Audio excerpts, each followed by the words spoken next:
राम राम दोस्तों। मैं अरुण कुमार डायरेक्ट वैदिक रेमेडी सीधा ज्योतिषीय समाधान चैनल में एक बार फिर से आपका स्वागत करता हूं।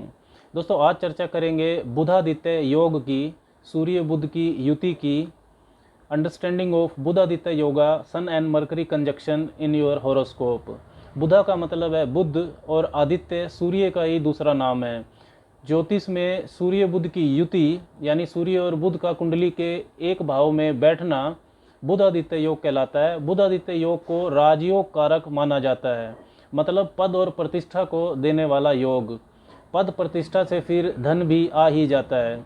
लेकिन ये भी सच है कि बुध कभी भी सूर्य से 28 डिग्री से ज़्यादा दूर नहीं जाता है। एक राशि या एक भाव अगर 0 से 30 डिग्री तक है तो सूर्य बुध की अधिकतम अंशात्मक दूरी 28 डिग्री ही संभव है।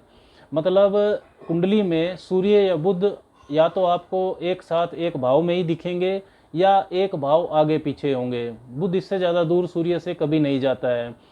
तो बुधादित्य योग लगभग 60% से भी ज़्यादा लोगों की कुंडली में देखने में आपको मिलेगा।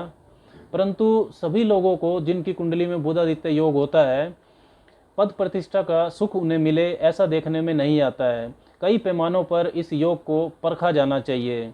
सबसे पहले सूर्य बुध की युति को समझते हैं कि इन दोनों के संयुक्त प्रभाव से, मतलब यूनियनशिप से होगा क्या। सूर्य को अगर समझे तो सूर्य आपकी आत्मा है, आत्मा का कारक है। कुंडली में सूर्य जिस भाव में होता है उस भाव के कार्य करने से आपकी आत्मा को खुशी मिलती है, आप अंदर से प्रसन्न होते हैं। पिता व पिता तुल्य लोग, पिता से सहयोग, इनका भी कारक सूर्य है। सूर्य आपका आत्मविश्वास है, स्वाभिमान है, आत्मसम्मान है, गर्व है। और सूर्य पहले भाव का कारक होता है कुंडली में, तो आपके व्यक्तित्व, पर्सनैलिटी के निर्धारण में भी सूर्य की महत्वपूर्ण भूमिका होती है। इसके अलावा सूर्य सरकारी कार्य, गवर्नमेंट से रिलेटेड, और सरकारी अधिकारी, आपके सीनियर्स, इन सब का कारक भी है। ओवरऑल आपकी हेल्थ, जो आपका स्वास्थ्य है, उसका कारक भी सूर्य है। आपकी फेम, प्रसिद्धि, यश, मान, सम्मान, पद प्रतिष्ठा, इन सब का कारक सूर्य होता है। बुध को अगर समझें तो बुध का मतलब है बुद्धि, बुद्धिमता, इंटेलिजेंस। मेटेरियलिस्टिक इंटेलिजेंस को, लॉजिकल इंटेलिजेंस को बुध रिप्रेजेंट करता है। गुरु भी इंटेलिजेंस होता है, लेकिन गुरु दिव्य बुद्धिमता, धार्मिक बुद्धिमता, हायर स्पिरिचुअल ज्ञान, दार्शनिकता, इन सब का कारक है। तो जो स्पिरिचुअल इंटेलिजेंस है वो गुरु उन चीज़ों का कारक है। बुध भौतिक जीवन की जो इंटेलिजेंस होती है, बुद्धिमता होती है, उसका कारक है। इसके अलावा बुध आपकी वाणी है, आपकी संवाद अक्षमता, कम्युनिकेशन स्किल्स, लिखना, बोलना, वाक चातुर्य, कहाँ, कब और कितना बोलना है, ये बुध बतलाता है। बुध लोगों से जुड़ने की कला का भी कारक है, कनेक्टिविटी, नेटवर्किंग। इसके अलावा व्यापार, ट्रेड, बिजनेस, बुध इन सब का कारक है। जब सूर्य और बुध साथ साथ होंगे तो सूर्य प्रकाश देता है, सूर्य एक इल्यूमिनेटिंग बॉडी है, तो वो बुध के गुणों को प्रकाशित कर देगा। Sun will illuminates the qualities of Mercury. संवाद अक्षमता, स्पीकिंग एबिलिटी, तर्क अक्षमता, लॉजिकल माइंड, बुद्धिमता, लेखन अक्षमता, लोगों से जुड़ने की कला, नेटवर्किंग, कनेक्टिविटी, व्यापारिक गुण, इन सब गुणों में चमक आ जाएगी, इन सब गुणों में वृद्धि हो जाती है। इन सब गुणों के बढ़ने से आपका व्यक्तित्व बहुत प्रभावशाली हो जाएगा, आत्मविश्वास आपका बढ़ जाएगा। सूर्य और बुध के गुणों में वृद्धि होने से जीवन में पद प्रतिष्ठा और धन, इसकी प्राप्ति फिर हो जाती है। कुंडली के जिस भाव में ये योग बनता है और उससे सामने वाले भाव में, जहाँ पर ये योग दृष्टि डालता है, उससे 7वें भाव में, उन दोनों घरों के फलों में अभूतपूर्व फल की प्राप्ति होती है। लेकिन सभी व्यक्तियों को बुधादित्य योग होने पर उसका फल नहीं मिलता। योग की मजबूती, स्ट्रेंथ ऑफ योगा का विश्लेषण करने पर इसके फल को समझा जा सकता है। सबसे पहले तो हमें सूर्य और बुध की डिग्री देखनी चाहिए। अगर सूर्य और बुध की डिग्री में अंशात्मक दूरी 12 डिग्री से ज़्यादा है तो ये राजयोग कमज़ोर हो जाएगा। मान लीजिए कि सूर्य 6 डिग्री का है और बुध 24 डिग्री का है, तो इसका फल नहीं मिलेगा। सूर्य बुध की अंशात्मक दूरी 12 डिग्री से ज़्यादा ना हो तो योग अच्छा फल देता है। सूर्य बहुत गर्म ग्रह हैं, हॉट प्लेनेट, तो ग्रह अगर सूर्य के बहुत पास चला जाता है तब वो अस्त हो जाता है, तब भी वो अपना फल देने में सक्षम नहीं होता। लेकिन बुध एक ऐसा ग्रह है जो कि सूर्य से कभी भी 28 डिग्री से दूर नहीं होता, तो बुध को सूर्य का ताप यानी कि उसकी हीट सहने की आदत है। तो बुध बहुत ही पास जाने पर सूर्य के अस्त माना जाएगा। प्रैक्टिकली ये देखने में आता है कि जब बिल्कुल पास होता है, मतलब अगर सूर्य 2 डिग्री या उससे कम दूरी पर सूर्य के पास है, सूर्य और बुध की अंशात्मक दूरी 2 डिग्री या उससे कम है, तभी प्रैक्टिकली बुध अस्त होता है, नहीं तो बुध अस्त नहीं होता है। तो सूर्य और बुध की अंशात्मक दूरी 2 डिग्री से लेकर 12 डिग्री तक हो तो ये बुधादित्य योगा अधिकतम प्रभाव देता हुआ पाया जाता है। इसके बाद ये देखना चाहिए कि सूर्य और बुध कुंडली में किन भावों के स्वामी हैं, उनकी हाउस लॉर्डशिप देखिए, किस भाव में ये युति बन रही है ये भी देखना चाहिए, और किस राशि में ये युति बन रही है, इन तीनों चीज़ों को भी देखना जरूरी होता है। अगर सूर्य बुध कुंडली में शुभ भावों मतलब केंद्र स्थान, पहला, चौथा, सातवां और 10वां भाव, या त्रिकोण स्थान, पंचम या नवम भाव के स्वामी हैं तो सबसे अच्छा योग बनेगा। अगर ये योग केंद्र या त्रिकोण भावों में ही बन रहा है तो भी बहुत अच्छा होगा, विशेषकर पहले भाव में जहाँ पर बुध पूर्ण दिशा बल प्राप्त करते हैं, फुल डायरेक्शनल स्ट्रेंथ, बुध बहुत मजबूत होते हैं पहले भाव में, या फिर 10वें भाव में जहाँ पर सूर्य को पूर्ण दिशा बल मिलता है, तो ये योग ताकतवर रहेगा।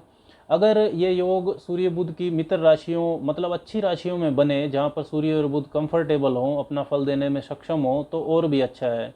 एक उदाहरण से अगर हम देखें तो धनु लगन की कुंडली में अगर सूर्य और बुध 10वें भाव में है, तो यहाँ पर 10वें भाव में कन्या राशि है और बुध वहाँ पर एग्जॉल्ट होते हैं, उच्च के हो जाते हैं, और सूर्य यहाँ पर मित्र राशि में है और सूर्य त्रिकोण के स्वामी है, नवम भाव के स्वामी, बुध यहाँ पर केंद्र के स्वामी है। तो बुधादित्य योग तो यहाँ पर मजबूती से बन ही रहा है, लेकिन यहाँ पर केंद्र और त्रिकोण के स्वामियों का भी संबंध हो रहा है, विष्णु लक्ष्मी राजयोग भी बन रहा है, धर्म और कर्म का संबंध बन रहा है। तो ज्योतिष में सबसे मजबूत बुधादित्य योगों में से एक ये धनु लगन में 10वें भाव में बनता है, जहाँ तक मेरी जानकारी है। 10वें भाव में ये योग बन रहा है तो सरकारी कार्यों में, व्यापार में, पॉलिटिक्स में, मल्टीनेशनल कंपनियों में बड़ा पद, इन सब में बहुत सफलता ये योग दिला सकता है। इस योग की जो 7वीं दृष्टि है वो चौथे भाव पर पड़ रही है, तो चौथे भाव के फल भी ये योग अच्छा कर देगा, उसके फल भी अच्छे मिलेंगे।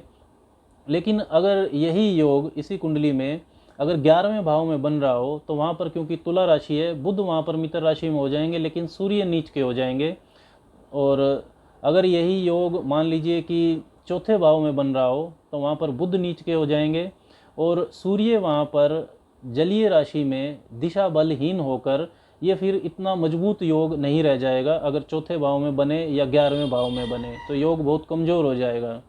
इस तरह ही अगर ये योग 12वें भाव में बनता है तो वृश्चिक राशि या 12वें भाव में सूर्य अपनी मित्र राशि में जाएंगे, बुध शत्रु राशि में जाएंगे, तब भी ये योग फल तो देगा, लेकिन फॉरेन सेटलमेंट और विदेश से व्यापार, इंपोर्ट एक्सपोर्ट, इनके लिए ये अच्छा है क्योंकि 10वें घर का स्वामी 12वें घर में चला गया है। लेकिन क्योंकि बुध 7वें भाव के स्वामी भी यहाँ पर बनते हैं, तो आपकी व्यावसायिक साझेदारियों और वैवाहिक जीवन के लिए ये शुभ स्थिति नहीं बनेगी। इसी तरह अगर हम एक और उदाहरण देखें, आप इस मेष लगन की कुंडली में देखिए कि सूर्य और बुध की युति छठे भाव में बन रही है, तो सूर्य त्रिकोण के स्वामी यानी पंचम भाव के स्वामी होकर वो छठे भाव में चले गए हैं, मित्र राशि में ही हैं, लेकिन बुध यहाँ पर 2 अशुभ भावों के स्वामी हैं, तीसरे और छठे भाव के, और वहाँ पर उच्च के हो रहे हैं। तो बुधादित्य योग तो यहाँ पर बन रहा है, लेकिन छठे भाव के स्वामी का उच्च हो जाना जीवन में बहुत ज़्यादा संघर्ष को बढ़ने का संकेत तो देता ही है, क्योंकि छठा भाव रोग, ऋण, शत्रुओं और रुकावटों का है। तो छठे भाव का उच्च का हो जाना ये भी बताता है कि आप इन जो समस्याएं हैं, रुकावटें हैं, उन पर विजय पा लेंगे, लेकिन संघर्ष बहुत रहेगा। और दूसरा, पंचम भाव के स्वामी होकर सूर्य का छठे भाव में छठे भाव के मालिक के साथ ही बैठना पंचम भाव के शुभ फलों में भी कमी करेगा। प्रेम संबंध, संतान पक्ष, शिक्षा का पक्ष, इन सब में संघर्ष बहुत ज़्यादा रहेगा। एक और उदाहरण से समझते हैं। ये सिंह लगन की कुंडली है, इसमें सूर्य लग्नेश हैं और बुध दूसरे यानी धन भाव और लाभ भाव के स्वामी होकर सूर्य के साथ नवम भाव में युति बना रहे हैं, और सूर्य यहाँ पर उच्च के भी हैं, तो अच्छा बुधादित्य योग नज़र आ रहा है।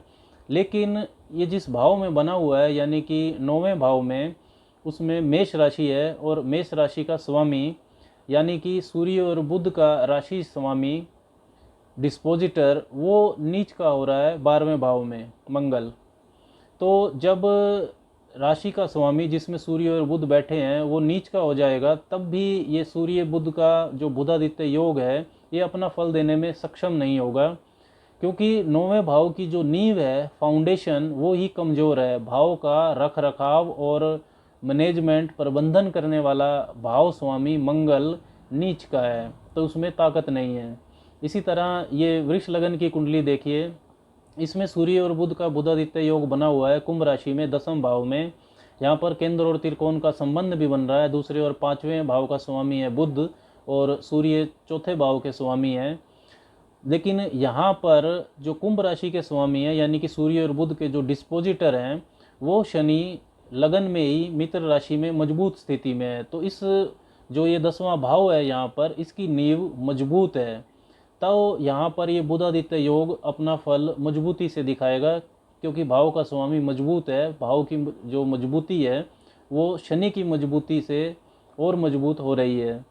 लेकिन अगर यही शनि अगर यहाँ पर मान लीजिए कि 12वें भाव में चले जाएं मेष राशि में, तब ये नीच हो जाएंगे। तब सूर्य बुध का जो डिस्पोजिटर है वो अगर नीच हो गया तो ये बुधादित्य योग अपना फल देने में सक्षम नहीं होगा।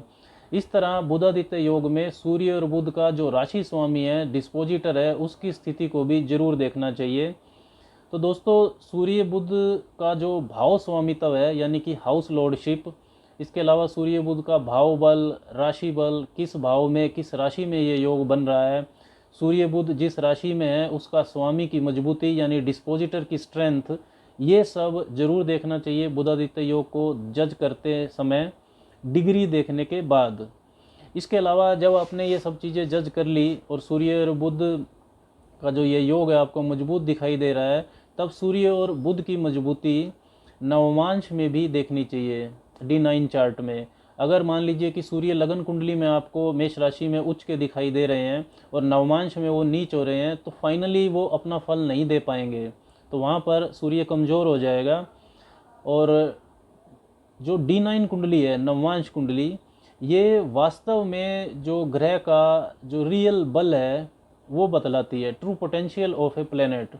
अगर लगन कुंडली में बुध शत्रु राशि में है या नीच के हो रहे हैं लेकिन वो नवमांश में उच्च हो रहे हैं, तो अल्टीमेटली ये बुध अपना फल देने में सक्षम है, ये रिजल्ट डिलीवर जरूर करेगा।